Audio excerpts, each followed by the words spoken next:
Исайя, глава 61.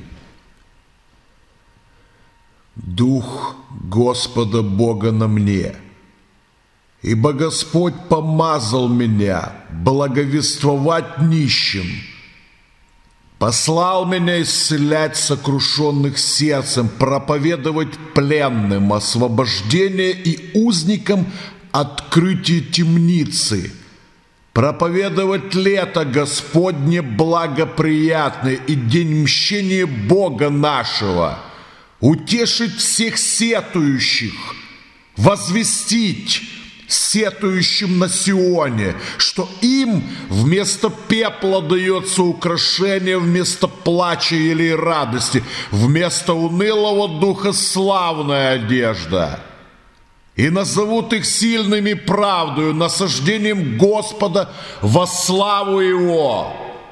И застроят пустыни вековые, восстановят древние развалины и возобновят города разоренные, остававшиеся в запустении с давних родов. И придут иноземцы и будут пасти стада ваши.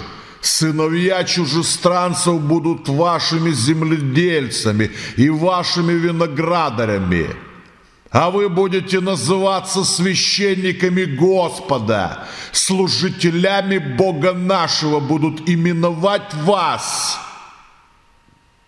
Будете пользоваться достоянием народов и славиться славою их. За посрамление вам будет вдвое. За поношение они будут радоваться своей доле, потому что в земле своей вдвое получат. Веселье вечное будет у них. Ибо я, Господь, люблю правосудие, ненавижу грабительство с насилием и воздам награду им по истине, и завет вечный поставлю с ними. И будет известно между народами семя их, и потомство их среди племен. Все видящие их познают, что они семя благословенное Господом. Радостью буду радоваться о Господе. Возвеселится душа моя о Боге моем, ибо Он облек меня в ризы спасения, одеждою правды одел меня, как на жениха возложил венец, и как на невесту украсил убранством, ибо как земля производят растения свои, как сад произвращает посеянное в нем, так Господь Бог проявит правду и славу пред всеми народами.